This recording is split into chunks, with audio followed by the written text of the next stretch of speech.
Last class में हमने buffer पढ़ रहे थे, शायद कुछ क्वेश्चन सॉल्व किए थे बफर पर, टाइट्रेशन टाइट्रेशन पर किए थे। यस, अच्छा हाँ, टाइट्रेशन में आगे वाला काम करना था। अब देखिए,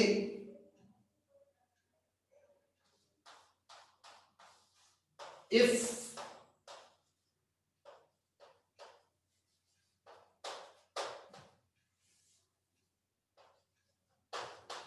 resulting solution, if resulting solution, resulting solution का मतलब वह सॉल्यूशन जिसकी पीएच या पीओएच डिटरमिन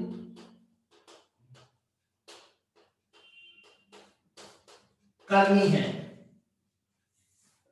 जिसकी पीएच या पीओएच डिटरमिन करनी है, उसका नाम हमने रिजल्टिंग सॉल्यूशन रखा। अब रिजल्टिंग सॉल्यूशन कितने तरह से बन सकता है? दो तरह से बन सकता है। एक, किसी सॉल्वेंट में एक से ज्यादा सॉल्यूट मिला दिए जाए, और दूसरा, दो अलग अलग सॉल्यूशनों को मिलाकर रिजल्टिंग सॉल्यूशन बनाया जाए।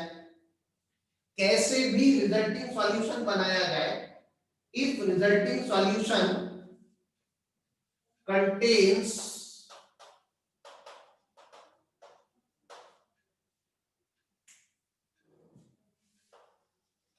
मोर देन वन सॉल्यूट, अगर रिजल्टिंग सॉल्यूशन में एक से ज्यादा सॉल्यूट हो,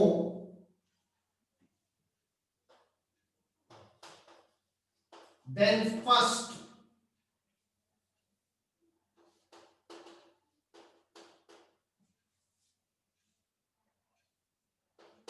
identify is they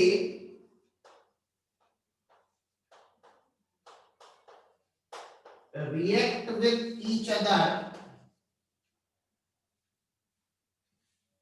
अगर रिजल्टिंग सॉल्यूशन में एक से ज्यादा सॉल्यूट है, तो पहले पता लगाओ कि क्या वो आपस में रिएक्ट करते हैं। इफ यस, देन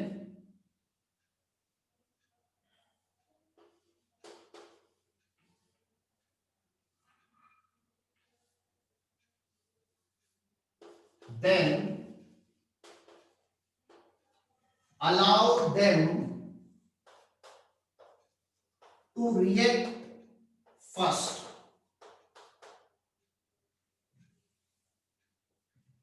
अब ये कैसे करते हैं, ये मैं अभी आपको 2 मिनट बाद समझाऊंगा।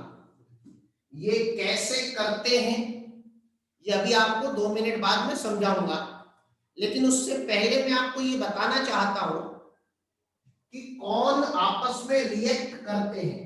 आपको पता कैसे चलेगा कि ये आपस में रिएक्ट करते हैं या नहीं करते हैं, ये कैसे पता चलेगा? तो इधर देखिए, एसिड और उसी का कॉन्जुगेट बेस आपस में रिएक्शन नहीं करते। ठीक, बेस और उसी का कॉन्जुगेट एसिड आपस में रिएक्शन नहीं करते। अच्छा, कौन करते हैं? एसिड बेस के साथ रिएक्शन करता है, हाँ करता है, सॉल्ट प्लस वाटर बना लेता है। एसिड अदर्स कॉन्जुगेट बेस के साथ रिएक्शन करता है, यस करता है। और कैसे करता है? तो इसका खुद का कॉन्जुगेट बेस बना लेता है और इसका एसिड बना लेता है। कैसे, आगे बताऊंगा। बेस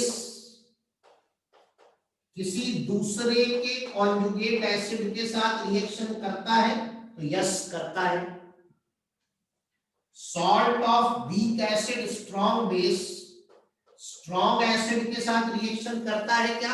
हाँ करता है। कैसी करता है? Strong acid displaces weak acid from its salt, तो वीक एसिड को निकाल के बाहर फेंक देगा और साथ में स्ट्रॉन्ग एसिड स्ट्रॉन्ग बेस का सॉल्ट बना लेगा, यानी ये एसिड इधर आ जाएगा और ये एसिड बाहर चला जाएगा। ऐसे ही स्ट्रॉन्ग एसिड वीक बेस का सॉल्ट हो और स्ट्रॉन्ग बेस से रिएक्शन कराओ तो वही करेगा, strong base displaces weak base from its salt. अपने सिलेबस में इतनी रिएक्शन इस चैप्टर के लिए पर्याप्त है। इनके कुछ एग्जांपल्स बता देता हूं मैं आपको, जैसे HCl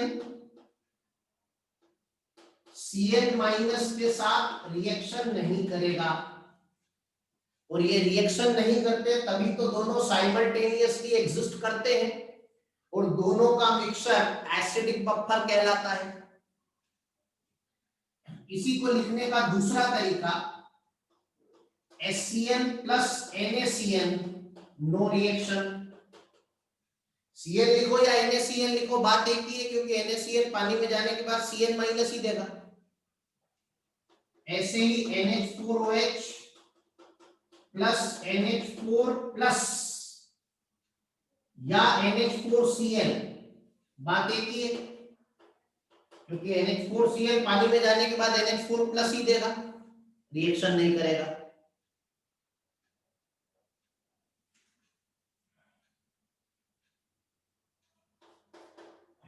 HCl NaOH के साथ रिएक्शन करेगा, हाँ एसिड बेस की रिएक्शन होती है और सॉल्ट प्लस वाटर बनता है।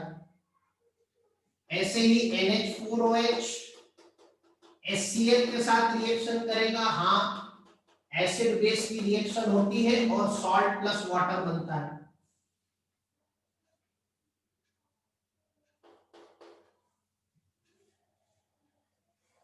ऐसे ही NaCl, ये वीक एसिड स्ट्रॉन्ग बेस का सॉल्ट है, वीक एसिड स्ट्रॉन्ग बेस का सॉल्ट है।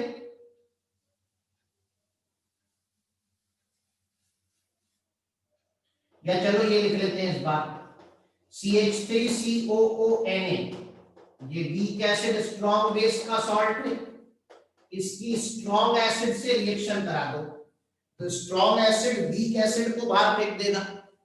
वीक एसिड कौन था? CH3COOH बाहर फेंका जाएगा और स्ट्रॉन्ग एसिड स्ट्रॉन्ग बेस का सॉल्ट बन जाएगा NaCl और ये H इधर आ जाएगा। ऐसे ही स्ट्रॉन्ग एसिड वीक बेस का salt NH4Cl strong base NaOH के साथ रिएक्शन करेगा तो वीक बेस NH4OH बाहर फेंक देगा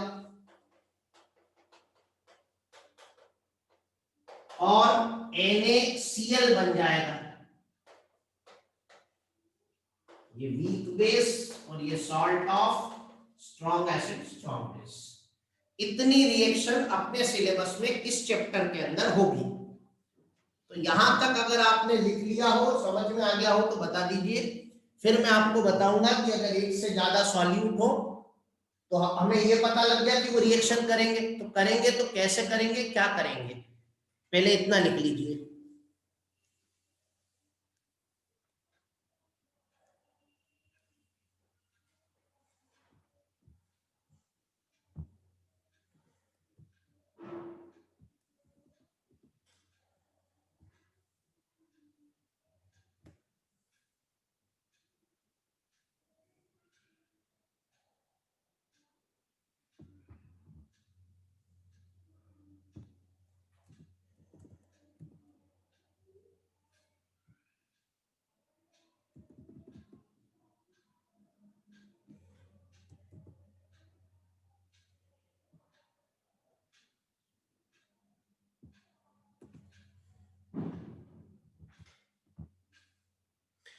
चलिए मिटा दूं बेटा?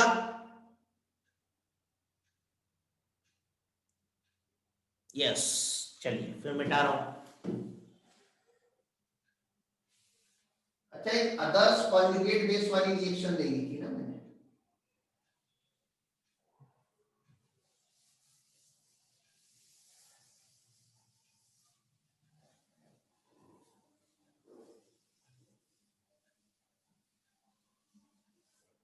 एक ये रिएक्शन और देख लो, अदर्स कॉन्जुगेट बेस वाली। जैसे H3PO4, ये वीक एसिड है, और H2PO4 नेगेटिव, ये इसी का कॉन्जुगेट बेस है, तो कोई रिएक्शन नहीं होगी। लेकिन H3PO4 और HPO4 2- ये वीक एसिड है, और ये इस वीक एसिड का कॉन्जुगेट बेस नहीं है, क्योंकि कॉन्जुगेट एसिड बेस पेयर में एक H+ का डिफरेंस होता है। यहां पर 2 H+ का डिफरेंस है, तो यहां पर ये जिसके पास हाइड्रोजन ज्यादा वो एसिड का सा व्यवहार करेगा, और जिसके पास हाइड्रोजन कम वो बेस का सा व्यवहार करेगा। और रिएक्शन क्या होगी? Proton transfer. तो इधर से हाइड्रोजन इधर चला जाएगा, यानी इधर 3 हाइड्रोजन से 2 बचेंगे, और एक हाइड्रोजन गया तो माइनस आ जाएगा। यहां पर एक हाइड्रोजन आएगा तो एक हाइड्रोजन से 2 हो जाएंगे, यानी वापस यही बन जाएगा, यानी ये 2 टाइम्स बन जाएगा। फटाफट जरा जवाब दे दो, ये रिएक्शन लिखना समझ में आई क्या? हाँ या ना, जल्दी से।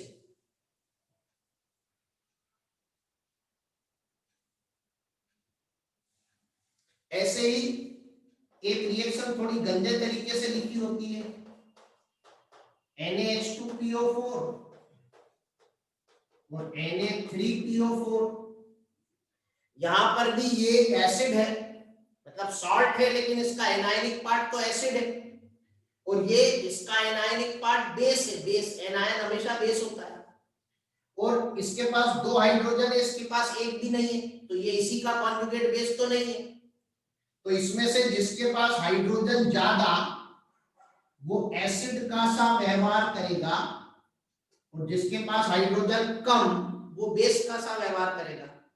तो एक हाइड्रोजन इधर से उधर चला जाएगा, और एक सोडियम इधर आ जाएगा, तो इधर हो जाएगा Na2HPO4, एक हाइड्रोजन कम हो गया, एक सोडियम बढ़ गया।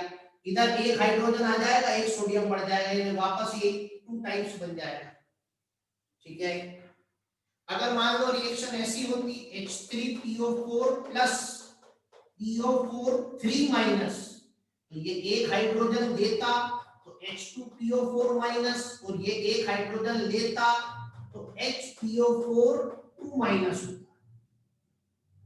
तो ऐसी भी रिएक्शन होती है, इन्हें लिख लीजिए फटाफट।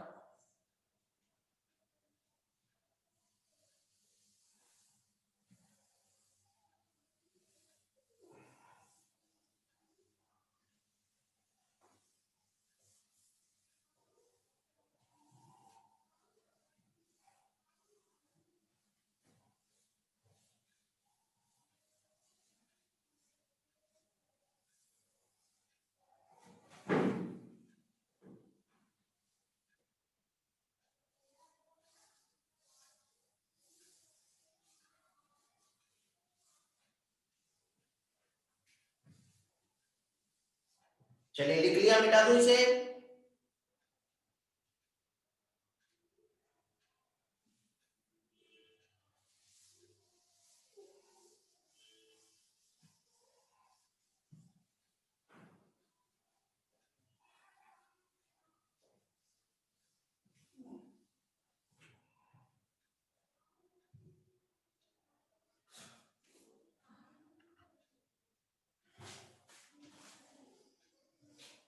अब करते हैं क्वेश्चन सॉल्व, और क्वेश्चनों के जरिए समझते हैं कि हो क्या है और करना क्या है। तो शुरू के 1-2 क्वेश्चन मैं कराऊंगा आपको ये समझाने के लिए कि कैसे क्या कराना है। देखिए जरा,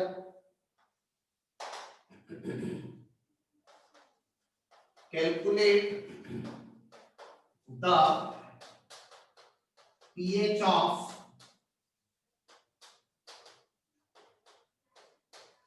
resulting solution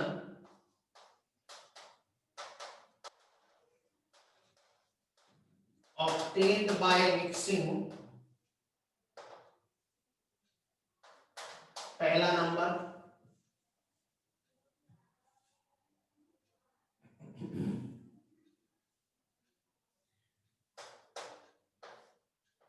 ध्यान रखना pH 25 डिग्री सेंटीग्रेड पर निकालनी है। 200 ml of 0.1 molar HCOH and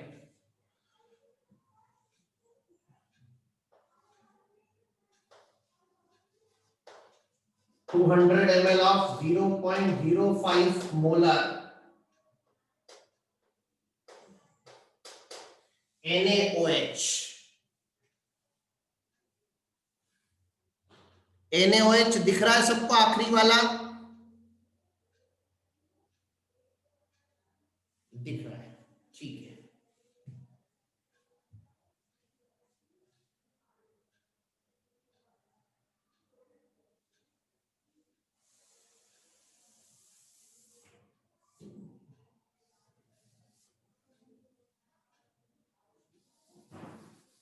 थोड़ा साफ सुथरा लिख देते हैं,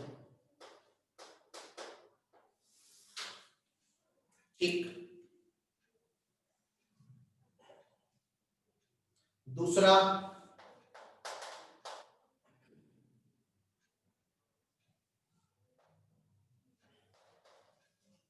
$400 ml of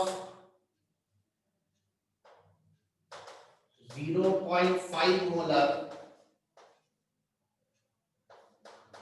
NaCN with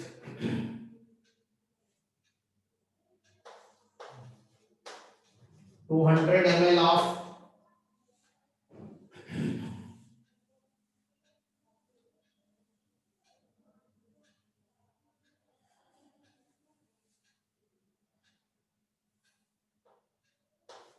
0.4 molar HCl solution. जरा समझ लो, जरा समझ लो।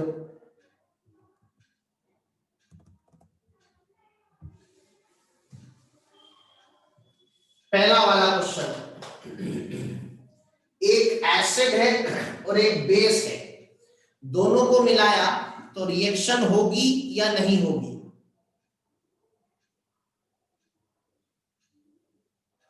जरा मेरी बातों का जवाब फटाफट देना, मुझे आपसे कुछ चर्चाएं करनी है 2-3 मिनट। जरा कान खोल के सुनना, रिएक्शन होगी, जरा सुनना कान खोल के। अब मुझे बताइए ये स्ट्रॉन्ग एसिड है या वीक है? ये स्ट्रॉन्ग बेस है या वीक है? अच्छा मुझे एक बात बताइए कि एक स्ट्रॉन्ग है, एक वीक एसिड है और एक स्ट्रॉन्ग बेस है, एक वीक एसिड है और एक स्ट्रॉन्ग बेस है, तो हम ये करेंगे या क्वेश्चन बफर का होगा। अच्छा बताइए अगर दोनों, ये भी स्ट्रॉन्ग एसिड होता, अगर अगर अगर अगर ये भी स्ट्रॉन्ग एसिड होता और ये भी स्ट्रॉन्ग बेस होता, तो क्वेश्चन बफर का होता या कोई और होता?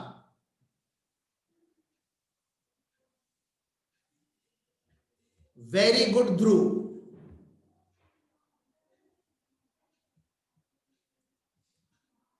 वेरी गुड बेटा ध्रुव। क्वेश्चन बफर का नहीं होता, और ध्रुव ने, ये तो बहुत सारे लोगों ने बताया कि बफर का नहीं होगा, लेकिन ध्रुव को मैंने वेरी गुड इसलिए बोला क्योंकि ध्रुव ने ये भी बताया कि अगर ये स्ट्रॉन्ग एसिड होता और ये स्ट्रॉन्ग बेस होता, तो ये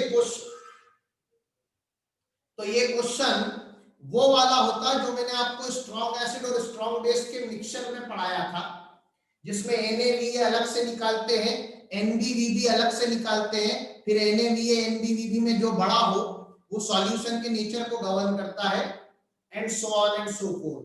NaVa ज्यादा तो सॉल्यूशन एसिडिक, H+ की मोलैरिटी आएगी NaVa minus NbVb upon total volume, NbVb ज्यादा तो सॉल्यूशन बेसिक, OH माइनस की मोलैरिटी आएगी NbVb minus NaVa upon total volume, और दोनों बराबर तो सॉल्यूशन न्यूट्रल हो जाएगा। याद आया? अंशिका बेटा प्लस नहीं है माइनस है। मैं आपको क्या समझाना चाह रहा हूं, आप इस बात को समझिए। मैं आपको यह समझाना चाह रहा हूं कि आयनिक इक्विलिब्रियम में क्वेश्चन दिखते एक जैसे हैं पर होते नहीं। यहां पर भी एसिड और बेस का मिक्सचर है, पहले भी एसिड और बेस का मिक्सचर था। अंतर यह है कि दोनों स्ट्रॉन्ग थे तो डायरेक्ट रिएक्शन हो गई, अगर एक वीक और एक स्ट्रॉन्ग हो तो बफर बनता है या कुछ और होता है। क्या मेरी बात आप तक पहुंची? तो आपको स्ट्रॉन्ग एसिड है, वीक एसिड है, स्ट्रॉन्ग बेस है, वीक बेस है, ये सब अच्छे से पहचानना आना चाहिए। ये बात समझ में आती है आपके? चलिए अब आगे बढ़ते हैं। होगा तो वही रिएक्शन होगी। कैसे होगी? HCOOH NaOH के साथ रिएक्शन करेगा, HCOONA प्लस H2O बनाएगा और पानी पानी में मिलकर पानी पानी हो जाएगा। अच्छी बात है। T बराबर 0 पर इनिशियली 0.1 इंटू 200, इसके 20 मिलीमोल होंगे, 0.05 इंटू 200 इसके 10 मिलीमोल होंगे।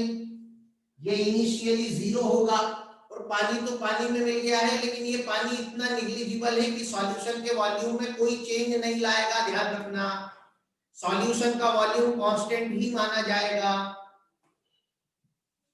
अब after reaction, acid base reaction हमेशा इरिवर्सिबल होती है, इक्विलिब्रियम नहीं आता तो रिएक्शन कंप्लीट हो जाएगी।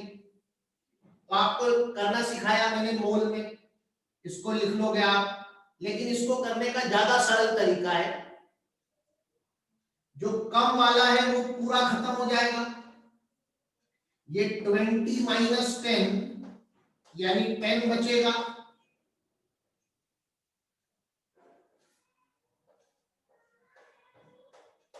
और ये 10 जो खर्च हुआ पूरा वो इधर बन जाएगा। इसी को LR कहते हैं, और जो बच जाता है उसे एक्सेस में कहते हैं।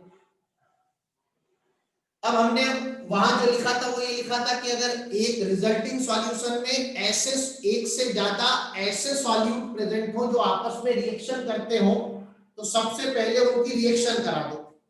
तो हमने करा दी। अब रिएक्शन कराने के बाद क्या करना है?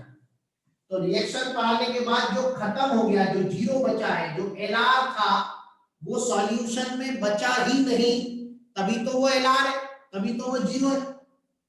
अब ये सॉल्यूशन में है ही नहीं, ये सॉल्यूशन में है ही नहीं।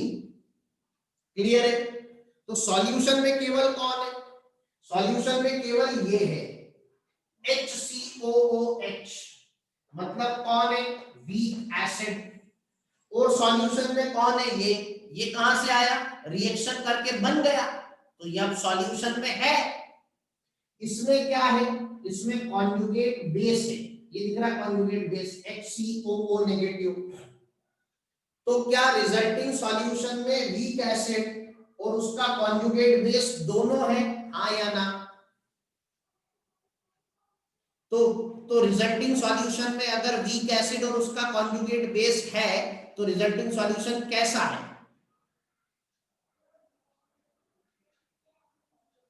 एसिडिक बफर है। Very good Snehal Jain,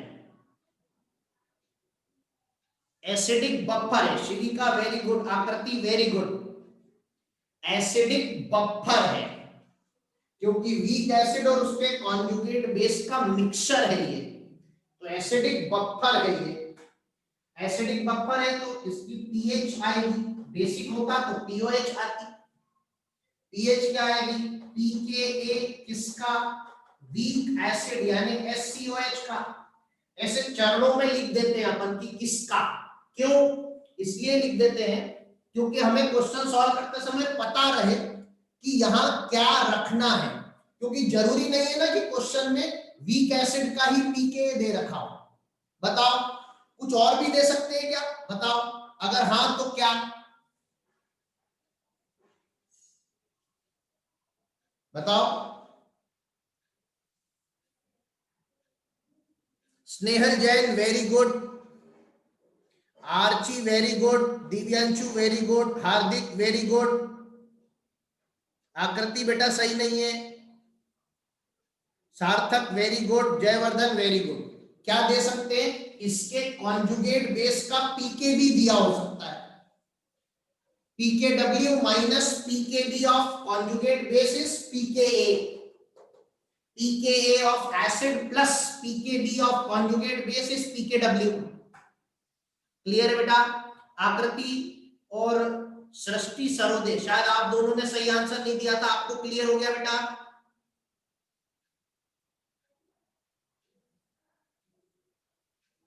yes. Plus log base 10 पर बोर्ड पे देखना, कॉन्जुगेट बेस कितना है? 10 अपॉन वीक एसिड कितना बचा? 10। यहां पर हम मोल भी यूज कर सकते हैं ना, तो मोल सामने लिखे तो मोल ले लिए, तो पीएच बराबर pKa ऑफ HCOOH आ जाएगा। अब ये क्वेश्चन में दिया हो तो ये आ गया, और पीएच दी हो तो pKa आ गया। तो पहले तरह का क्वेश्चन समझ में आया बेटा? दूसरा क्वेश्चन भी कराता हूं मैं आपको, फिर आपको दूंगा करने को, पहले दूसरा और करा लूं मैं।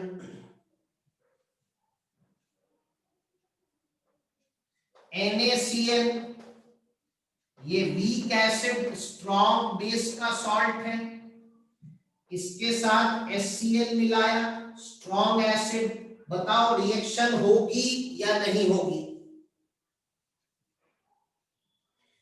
Yes very good, strong acid displaces weak acid from its salt. सभी ने आंसर सही दिया है, तो HCl बाहर फेंका जाएगा और NaCl बनेगा।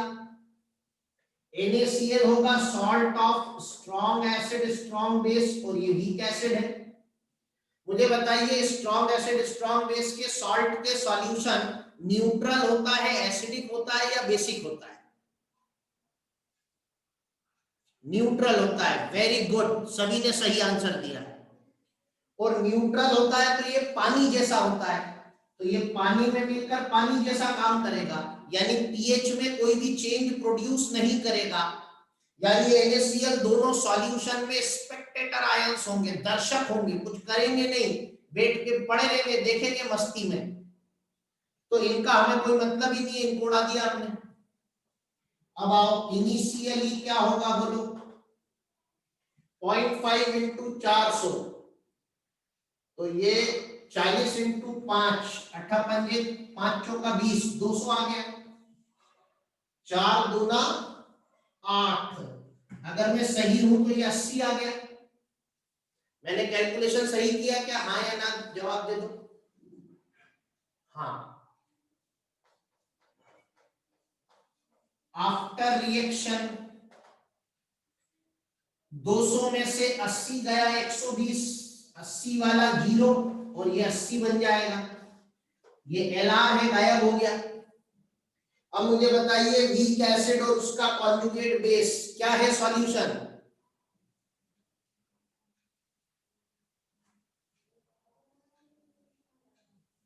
स्नेहल वेरी गुड, अकेले नहीं जवाब दिया, नहीं आकृति गोयल ने भी जवाब दिया, very good. Adhishri very good, Arnav very good. Arnav sorry, Arnav बेटा वीक एसिड और उसका कॉन्जुगेट बेस है, वीक एसिड और उसका कॉन्जुगेट बेस है Arnav. Very good, acidic buffer बनेगा। Dhruv good, Hardik good, Namya good. Acidic buffer, acidic buffer बनेगा तो पीएच आएगी पीकेए किसका, वीक एसिड यानी एससीएल का, प्लस लॉग बेस 10 पर कॉन्जुगेट बेस यहां है तो कॉन्जुगेट बेस 120 ऊपर अपॉन वीक एसिड यहां है 80। ठीक, आया सभी के समझ में? तो इधर आपके लिए क्वेश्चन लिख रहा हूं, सॉल्व करो।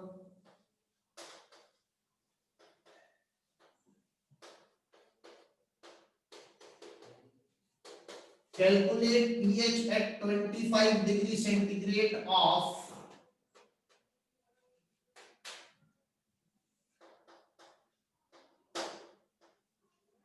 calculate pH at 25 degree centigrade of resulting solution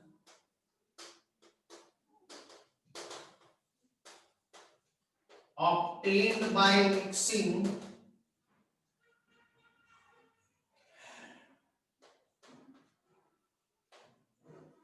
100 ml,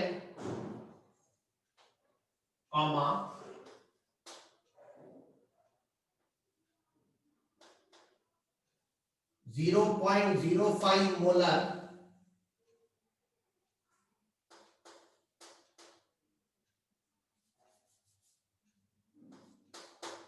HCl with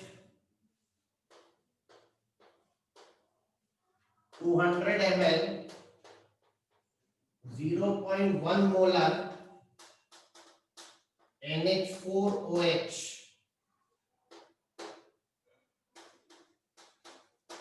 करो, ये लिखो पहले, फिर वाला क्वेश्चन सॉल्व करो फटाफट और आंसर बताओ।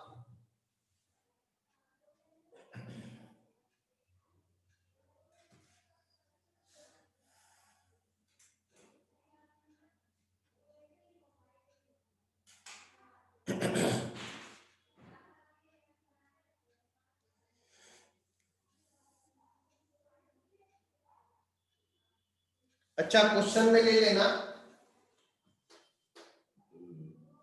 क्वेश्चन में दिया है pKa of NH4 plus is 9, obviously at 25 degree centigrade.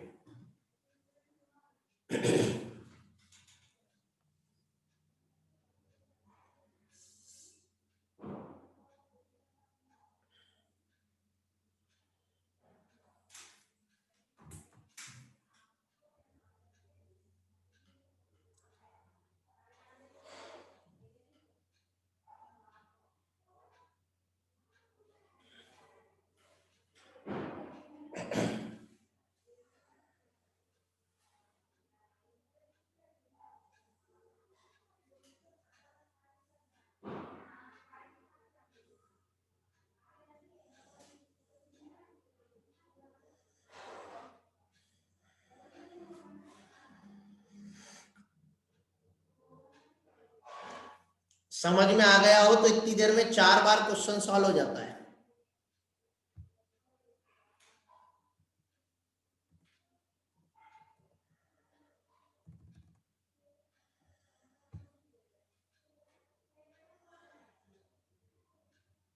दो आंसर आए हैं, एक 8.53 आया है, एक 9.48 आया है। मैं सॉल्व कर लेता हूं, देख लेते हैं एक बार।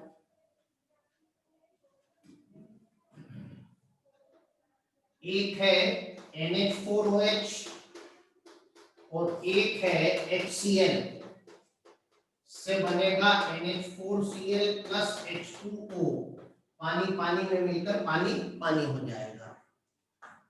इनिशियली NH4OH होगा 0.1 इंटू 200 इज 20, HCl होगा 0.05 इंटू 100 इज 5, ये 0।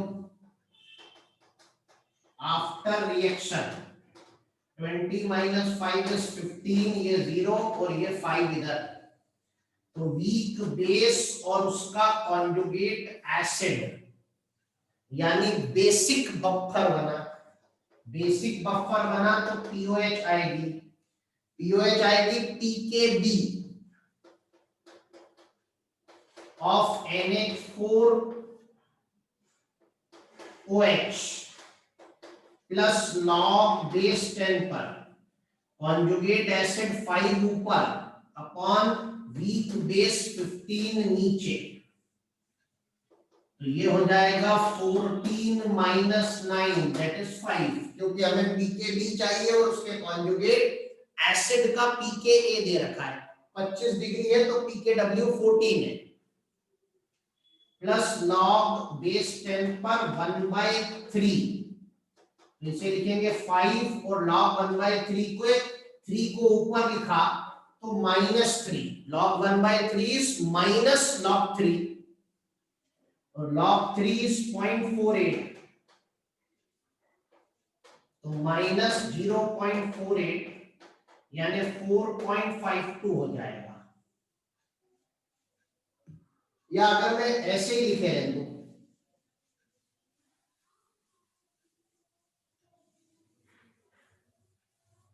अभी वैल्यू सब्स्टिट्यूट नहीं करता, पहले पीएच निकाल लेता हूं, 14 माइनस पीओएच, तो पीओएच इज 5 माइनस log 3,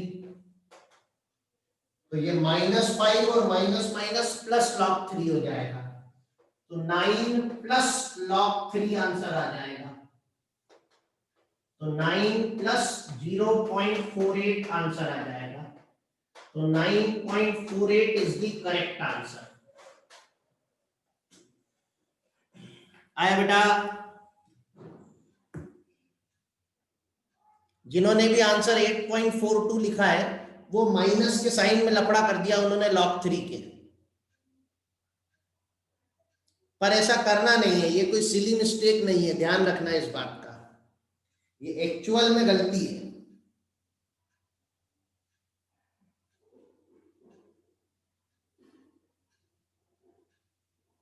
और इस पूरे चैप्टर में सिर्फ यही गलतियां हैं जो होती हैं बच्चों से, छोटी छोटी, अगर आप समझ पाओ तो। चलिए आगे बढ़ते हैं।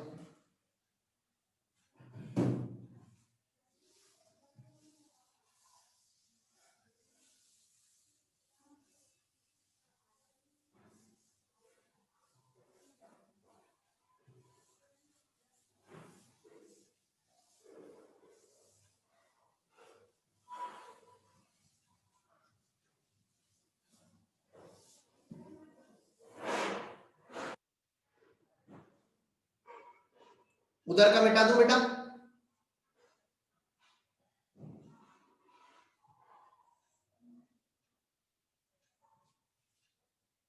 Everybody says yes.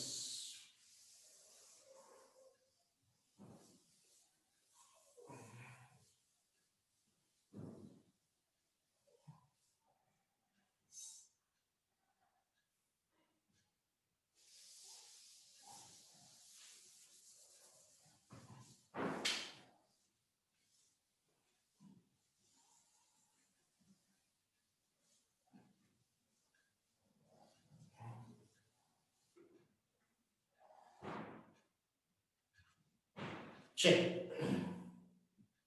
तो कर लोगे बेटा, इस तरह का कोई भी क्वेश्चन आएगा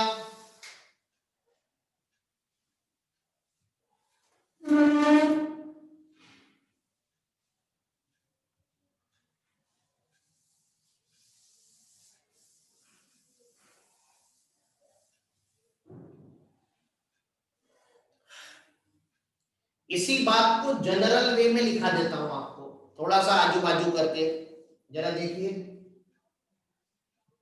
नंबर 1,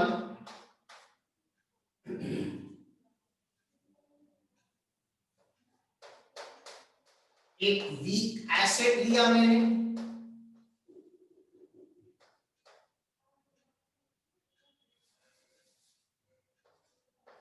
इसकी रिएक्शन किसी भी स्ट्रॉन्ग बेस से करा दी, रिएक्शन होने के बाद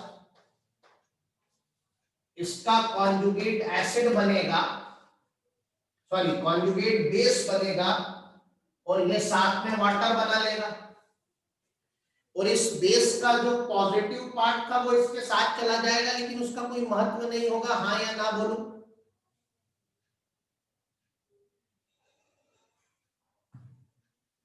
तो देखिए, पहला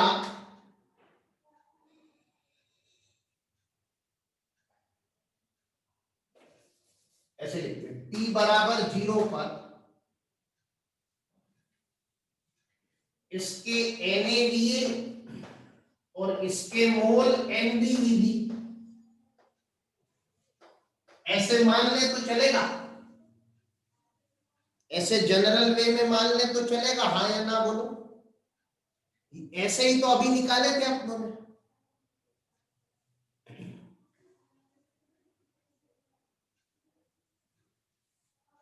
अब नंबर 1 पहला, अगर NaVa बड़ा हो NbVb से, तो बताओ, अगर NaVa बड़ा है तो Lr कौन है? स्ट्रॉन्ग बेस है या वीक एसिड है? जो छोटा है वो Lr है यहां पर, तो ये 0 बचेगा, और ये NaVa माइनस NbVb बचेगा। हाँ ना बोल।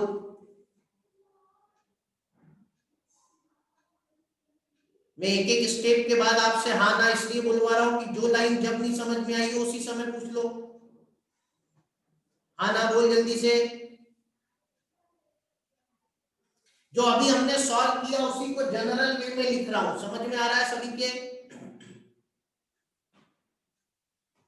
ये NbVb ये बनेगा। हाँ ना बोलो।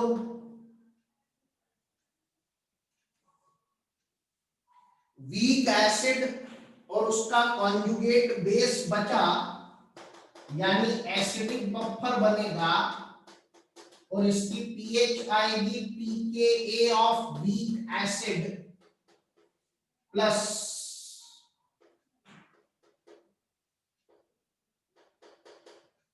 लॉग बेस 10 पर conjugate base NbVb upon weak acid NaVa minus NbVb।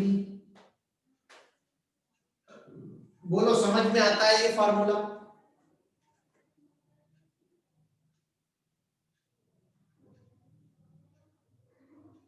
Kunal बेटा, जो कम वाला है वो जितना खर्च होगा उतना ही तो प्रोडक्ट बनेगा। कुणाल, अभी हमने जो 3 क्वेश्चन सॉल्व करे तीनों में यही तो किया। इधर नंबर 2,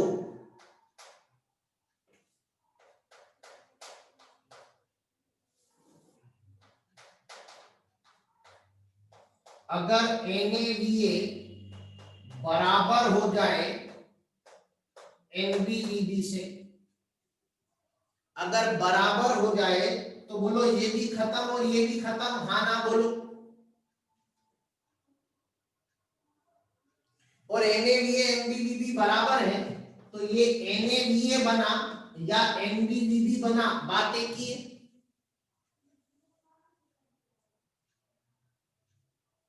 लेकिन ये तो मोल आएंगे इसके, लेकिन ये तो मोल आएंगे इसके। हाँ ना बोल। और मोलेरिटी निकालने के लिए मोल अपॉन वॉल्यूम करना पड़ेगा, और वॉल्यूम Va प्लस Vb होगा।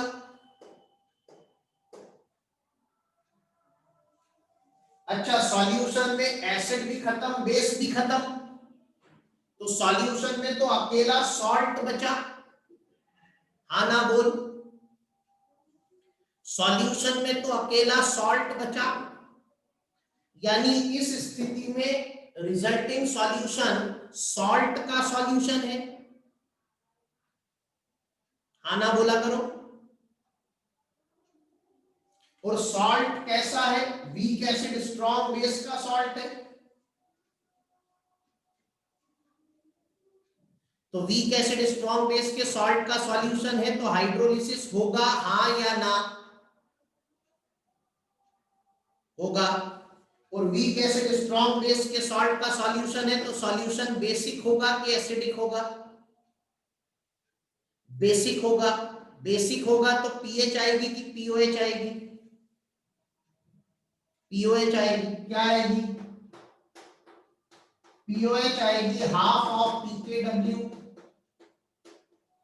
माइनस पीके कमजोर वाला। कमजोर कौन है बेटा? एसिड कमजोर है।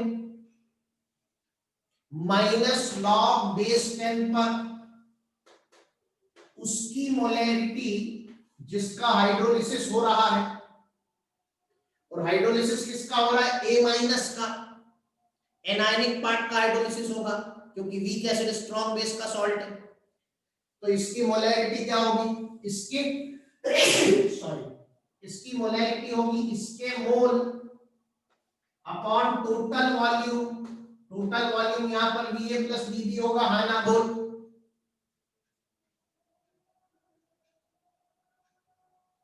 एक बार POH आ गई तो PKW माइनस POH करके पीएच भी निकाल सकते हो। हाँ ना बोलते रहा करो, बार बार मुझे पूछने की जरूरत ना पड़े।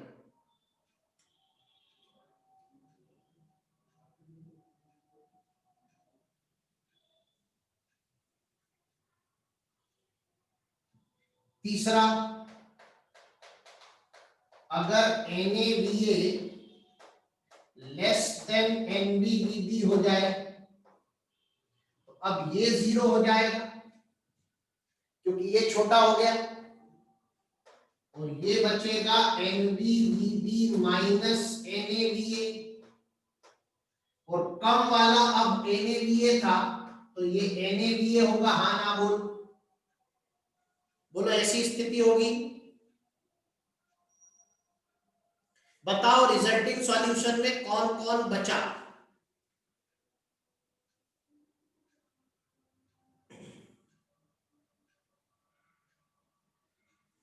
Very good. स्ट्रॉन्ग बेस बचा और सॉल्ट बचा।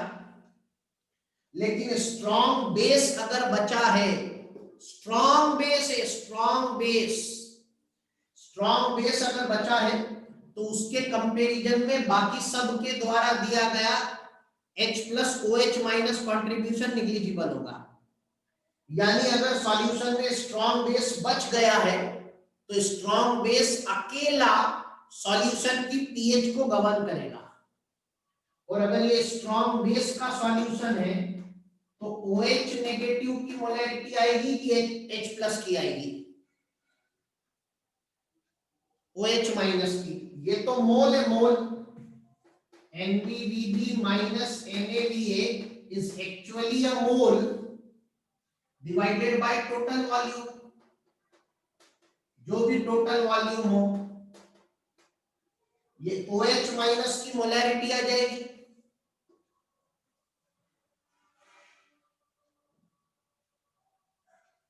और OH माइनस की मोलैरिटी आ गई तो POH आ जाएगी माइनस लॉग लोगे बेस 10 पर, तो आना बोल। और POH आ गई तो pH आ जाएगी, हाँ ना बोल?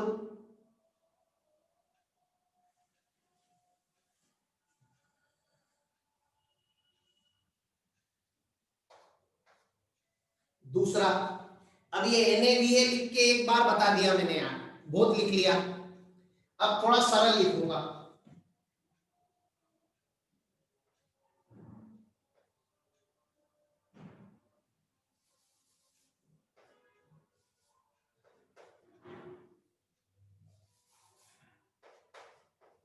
NaX ये वीक एसिड स्ट्रॉन्ग बेस का सॉल्ट है,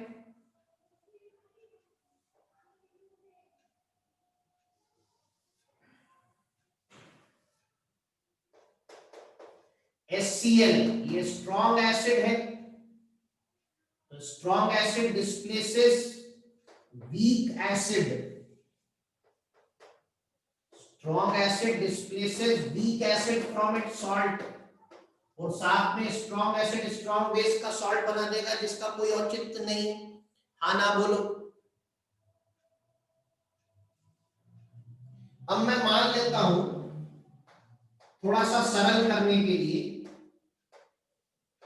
इसके इनिशियल मोल ए थे, इसके बी थे और ये 0 था। अच्छा लगा? ये चलो इसके मान लेता हूं बी, इसके मान लेता हूं ए से एसिड, इसलिए अच्छा लगा। तो बड़ा बड़ा नहीं लिखना पड़ेगा।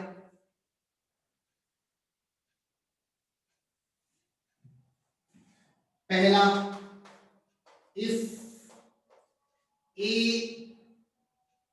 इज लेस देन बी, बोलो दोनों में कौन एलार होगा? ए नहीं, HCl बोलो। ए से क्या मतलब है? स्ट्रॉन्ग एसिड एलार होगा, तो ये 0 हो जाएगा, ये B माइनस ए आएगा और ये A बन जाएगा। बोलो मानते हो इस बात को? बताओ सॉल्यूशन कैसा होगा?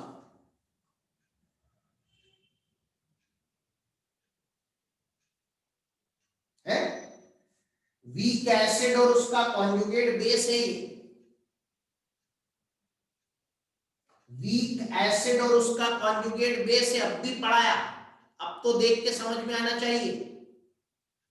तो एसिडिक बफर बनेगा, तो पीएच आएगी pKa of weak acid plus log base टेम्पर, कॉन्जुगेट बेस ये रहा B minus A upon weak acid, कितना है A। मानते हो इस बात को? बोलो।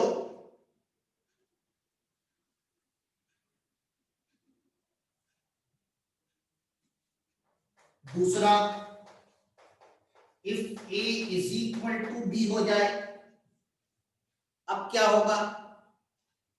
ये 0, ये भी 0, इसे A कहो या B कहो, बात एक ही है। आना बोल, क्योंकि दोनों बराबर है इस केस में। अब बताओ रिजल्टिंग सॉल्यूशन में कौन है? सिर्फ वीक एसिड का, अरे सॉल्ट दिख रहा है, सॉल्ट दिख रहा है ये। हाँ, ये वीक एसिड का सॉल्यूशन है। और पढ़ाया तो मैंने, अगर वीक एसिड का सॉल्यूशन हो तो pH half of pKa of weak acid minus log C होती है, सी होता है मोलैरिटी ऑफ वीक एसिड, और इसकी मोलैरिटी कैसे निकलेगी? ये तो मोल है, मोल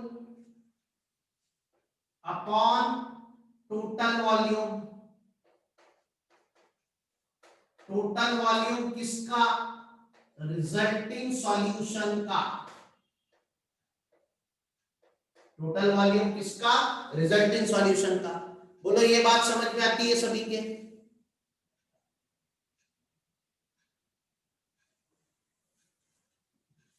तीसरा, अभी जो क्वेश्चन कराया उसी को जनरल वे में लिखवा रहा हूं। If A is greater than B, अगर ए बी से बड़ा है तो ये 0, ये ए माइनस बी और ये बी हो जाएगा। बोलो हाँ या ना।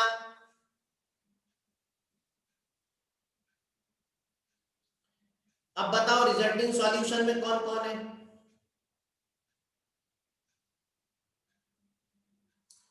स्ट्रॉन्ग एसिड है और वीक एसिड है।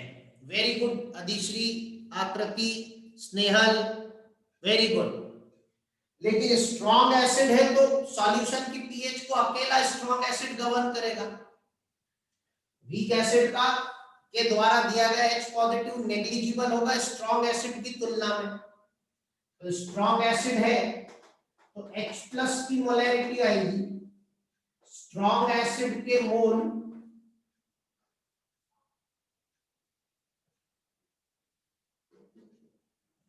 या मैं ऐसे लिख देता हूं,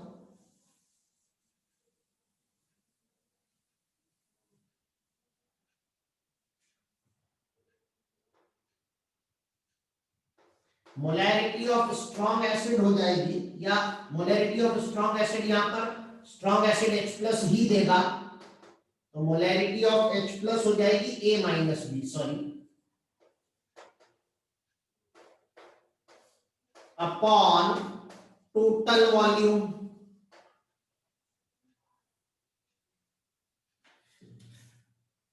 अच्छे से समझ में आता है, हाँ या ना? तो एक होमवर्क आपको दूंगा मैं, इसलिए पूछ रहा हूं।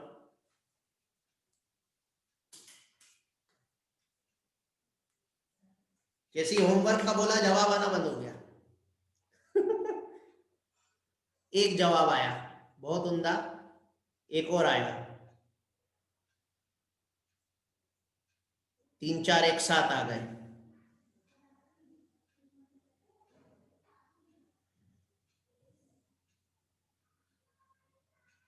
दो मैंने कराया है, 1 और 2 मैंने कराया है, तो 3 और 4 आप करके ग्रुप पे सबमिट करोगे। तो पहले इतना लिख लो, फिर 3 और 4 आपको बताता हूं मैं।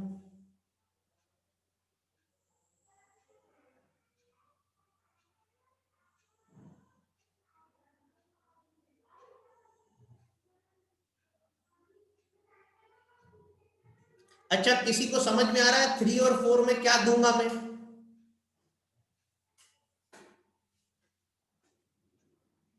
क्या दूंगा बताओ?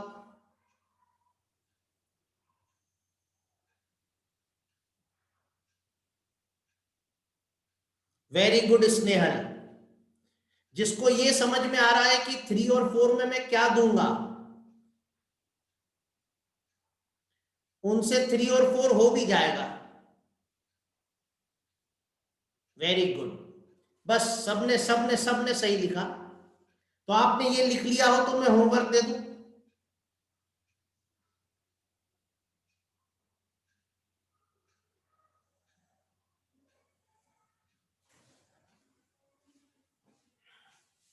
तो होमवर्क में 3 वाले में स्ट्रॉन्ग एसिड की स्ट्रॉन्ग बेस से रिएक्शन कराना।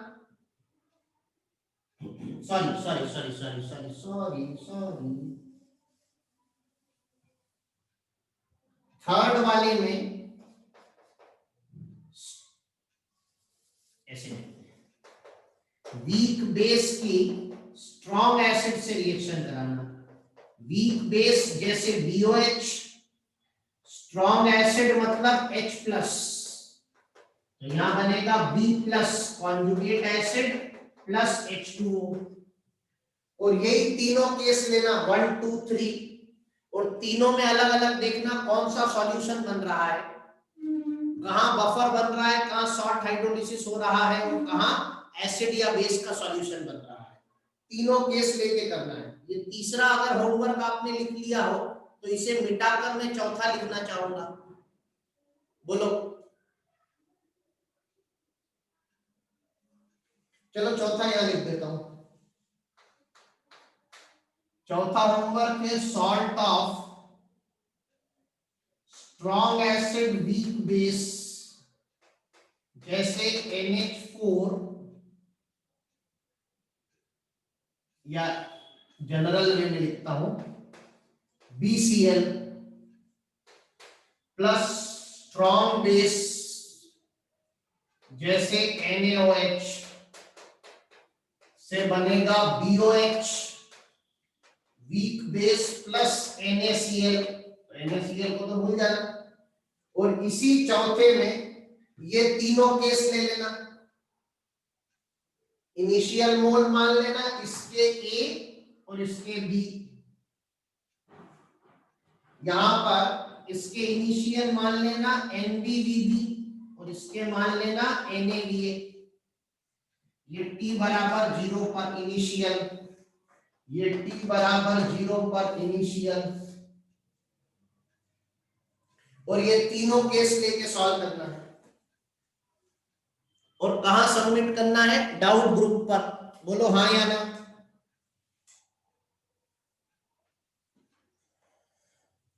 तो ऐसे करते हैं टाइट्रेशन के क्वेश्चन, कर लोगे?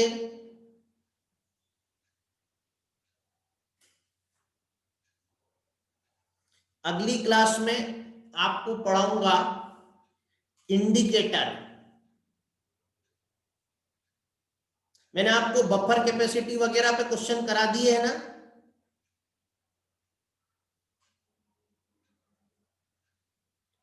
पीएच रेंज पर भी करा दिए हैं।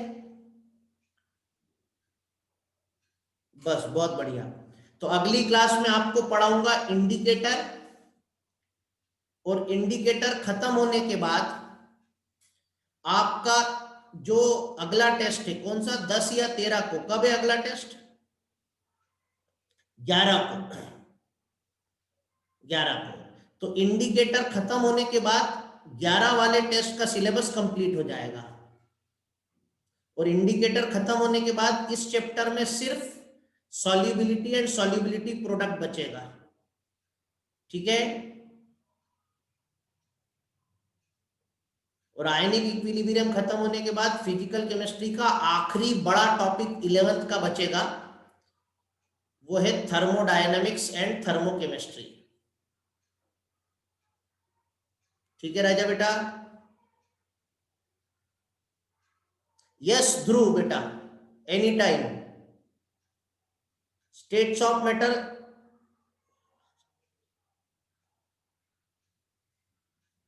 देखो एसआरजी टेस्ट का जो सिलेबस है, वो सिलेबस तो ये है कि पीएच कैलकुलेशन वाले क्वेश्चन आयनिक इक्विलिब्रियम में आ सकते हैं। अब पीएच कैलकुलेशन जो है, रियल गैस तो 1-2 लेक्चर का है बेटा दिव्यांशु, छोड़ दे उसको। किसी ने पूछा एसआरजी टेस्ट का सिलेबस एक बार और बता दो नोट्स से, तो नोट्स में बफर और सॉल्ट हाइड्रोलिसिस छोड़कर, अब इसमें यह मैटर नहीं करता कि सॉल्ट हाइड्रोलिसिस के पहले पढ़ाया कि बाद में पढ़ाया, इससे मतलब नहीं है।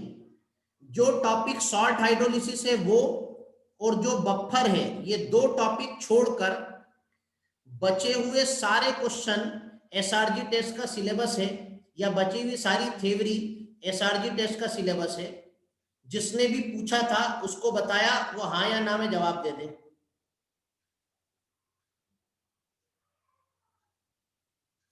कुणाल बेटा, स्टेट्स ऑफ मैटर जो है ना, उसमें एक्चुअल में एक होता है केटीजी। तो अपने एलन इंदौर, एलन जो एलन कोचिंग इंस्टीट्यूट है ऑल ओवर इंडिया, उसका जो करिकुलम है, उस करिकुलम में केटीजी जो है वो फिजिक्स के सिलेबस में है, और रियल गैस जो है वो रियल गैस और इफ्यूजन डिफ्यूजन केमिस्ट्री के सिलेबस में है। तो केमिस्ट्री में हमें सिर्फ इफ्यूजन डिफ्यूजन और रियल गैस पढ़ना है। इसके अलावा जो Dalton's law of partial pressure है वो हमने केमिकल इक्विलिब्रियम में पढ़ लिया। आना बोलो।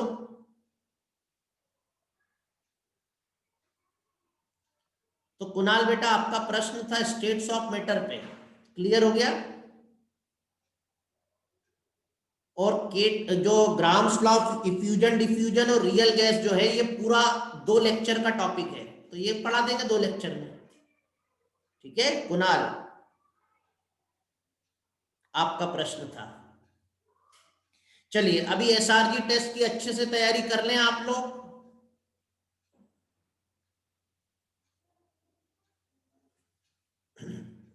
अच्छे से कीजिएगा और एग्जाम में क्वेश्चन अच्छे से सॉल्व कीजिएगा, बिना डरे बिना घबराए। ठीक है, चलिए अपने आप पे भरोसा रखिएगा, क्वेश्चन पढ़ के घबराइएगा मत। कई बार इक्का दुक्का आयनिक इक्विलिब्रियम में क्वेश्चन ऐसे नजर आते हैं जो देखकर ऐसा लगता है कि क्या मालूम क्या है, पर होते बहुत सरल है, सिंपल बेस्ड फॉर्मूला बेस्ड होते हैं। तो एग्जाम में अगर इक्का दुक्का ऐसा क्वेश्चन आ जाए तो घबराना नहीं। जैसे एक क्वेश्चन अगर मैं आपको बताऊं, आप खुद ट्राई करना। एक्सरसाइज 2 में है,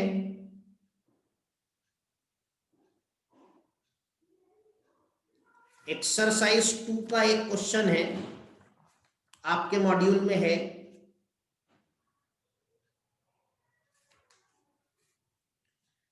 The percentage of pyridine that forms pyridinium ion,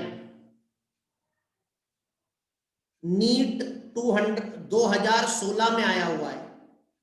NEET 2 2016 में आया हुआ है। दिव्यांशु कह रहा है क्वेश्चन नंबर 20 है।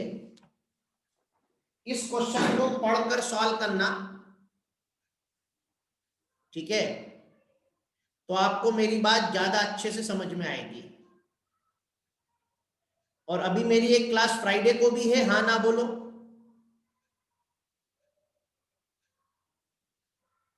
कल है मतलब नहीं, आज ही तो है फ्राइडे यार। ओ माय गॉड, अभी इस हफ्ते नहीं है मेरी क्लास, सैटरडे को नहीं है ना शायद। हाँ, तो आप ये वाला जो क्वेश्चन मैंने अभी बोला एक्सरसाइज 2 का 20th क्वेश्चन, आपसे अगर सॉल्व ना हो तो आप ग्रुप पर, या चलो मैं अभी बोल देता हूं, क्वेश्चन पढ़ो एक बार जरा। 20th क्वेश्चन एक्सरसाइज 2 का पढ़ लिया? 1 सेकंड लगेगा। अब पढ़ने के बाद ये क्वेश्चन भयावह लगता है, कई बच्चों को तो पल्ले ही नहीं पड़ता, हो क्या गया, बोले गंदे गंदे फार्मूले दे रखे हैं, जबकि इसमें कुछ भी नहीं है। इसमें बोला है percentage of pyridinium that form percentage of pyridine that form pyridinium ion. इतना है ही नहीं, इतना दिमागी लिए लगाना है दिव्यांशु। परसेंटेज ऑफ पीरिडीन मतलब पीरिडीन कौन है? रिएक्टेंट। पीरिडीनियम आयन कौन है? प्रोडक्ट। तो रिएक्टेंट प्रोडक्ट में कन्वर्ट होने का परसेंटेज मतलब परसेंटेज डिग्री ऑफ डिसोसिएशन, यानी अल्फा पूछ रखा है क्वेश्चन में। क्या पूछ रखा है बेटा? अल्फा। और के बी दे रखा है और सी दे रखा है, तो के बी बराबर सी अल्फा स्क्वायर, के बी बराबर सी अल्फा स्क्वायर, अल्फा बराबर रूट ओवर के बी अपॉन सी। 10 सेकंड का क्वेश्चन था, पढ़ने में भयावह लगा। तो आपको मेरी बात समझ में आई? आयनिक इक्विलिब्रियम में कभी कभी इक्का दुक्का ऐसे क्वेश्चन नजर आते हैं, तो अपने आप पे भरोसा रखो और उसको अच्छे से सॉल्व करो। क्या मेरी बात आप तक पहुंच गई है?